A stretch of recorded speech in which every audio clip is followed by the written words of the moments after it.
The Bahamas Red Cross Society is closely examining its readiness for the hurricane season. However, the society was severely impacted by COVID-19 and the most recent storm. Our Lloyd Allen is at the Red Cross head office.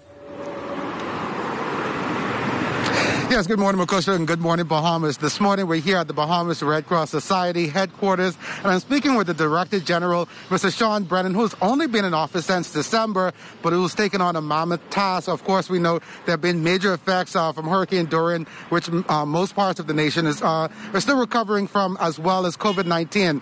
Good morning, Director BRENNEN. How has the Red Cross been able to deal with these major events? Good morning, sir, and good morning, Bahamas. It's been, as you've indicated, a huge challenge for us in terms of meeting the task, but the Red Cross stands ready to assist all Bahamians who are in need as best as we're able to.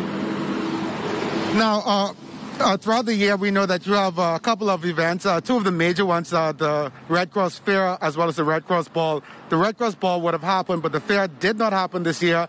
Financially, how has that affected you? It has been a significant impact to us in terms of our ability to meet our financial obligations. But to the generosity of the general public, we've been able to meet the demand today.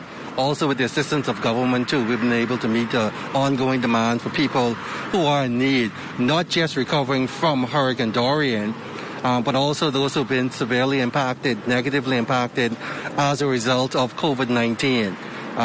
Individuals, there's a large percentage of individuals who have now been negatively impacted in terms of food insecurity, in terms of job insecurity. So in terms of meeting the needs of Bahamian families who oftentimes go without food, we've jumped in as best as we're able to in terms of meeting that demand, in terms of feeding our brothers and sisters who are in need.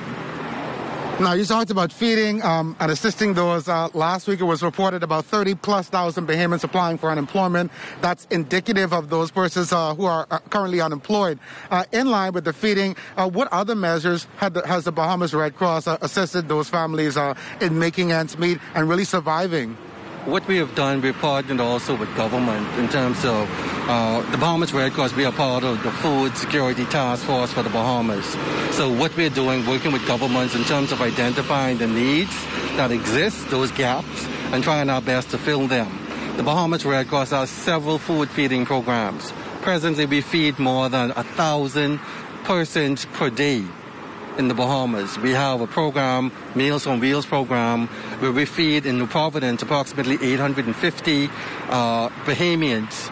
And then again, we have another program in Grand Bahama where we're feeding approximately 250. So that's more than 1,000 plates, 6 days a week that we're making ready. Hot meals for the Bahamian public. And you mentioned New Providence and Grand Bahama, but throughout the other islands here in the country, what other community engagement and initiatives do you have going on to really assist those island communities? There's several additional programs we have. For example, in Abaco, we have what we call our small homes repair program. So individuals whose homes would have been devastated as a result of Hurricane Dorian, we're actually repairing up to 500 homes. Approximately 250 on Abaco Island and 250 in Grand Bahama. In addition to that, in the aftermath of Hurricane Dorian, we would have provided debit cards to more than 3,000 families valued up to $3,600. So this would have been a multi-purpose cash initiative because we feel as though people know how best to spend their monies. So that program we would have done. We have another program which is going on, which is a small business recovery grant program that we're partnering with the Freeport Port Authority in terms of providing relief, livelihood programs, individuals whose livelihoods, their jobs would have been negatively impacted. Thus far, we have a registration going on for that program where one can go to sbrgrants.com and they can actually make application. This program is intended or focused in Grand Bahama, but we're looking to see what else we can do. In addition to that, what else we're doing, in addition to the home repair, in terms of the multi-cash, we're actually trying to see what we could do in terms of meeting the additional needs that may exist.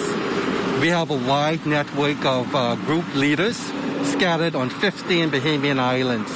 What we're doing in that regard, too, we are providing training, ongoing training programs in a COVID environment as safe as possible.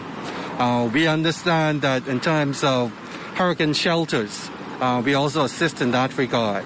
Your home being your primary place for shelter. So as a part of our community engagement, what we're doing is we're providing training just how best to protect, develop a family plan of action, and by extension, a community plan of action. Each of our communities are uniquely different. So we're trying to provide ways in terms of which the community can better assist itself. Recently also, we would have commissioned fire trucks pulling up to 200 gallons of water in 3 islands thus far. In in terms of Abaco, Andros, and 2 other islands that we actually have placed fire trucks just to help.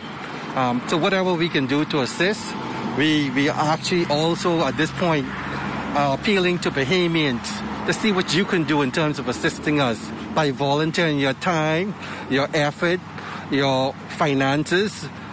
So whoever, everyone is able to assist and help the Red Cross to meet the needs. We like to say disasters does not stop. None of these emergencies stop. As a result, the Bahamas Red Cross, we must continue our work. Now, I like the fact that you mentioned the training component. It's been well over 20 years since I graduated high school. But I was first trained in as a first aid responder through the Red Cross. And I've already made the plug to Mr. Brennan here for my vest and mask. And so don't be surprised if you see me coming into the studio with a vest and mask from the Red Cross. But of course, great information coming in from Mr. Brennan, the Director General here at the Bahamas Red Cross, reporting here for the morning edition. Lloyd Allen, ZNS Network News.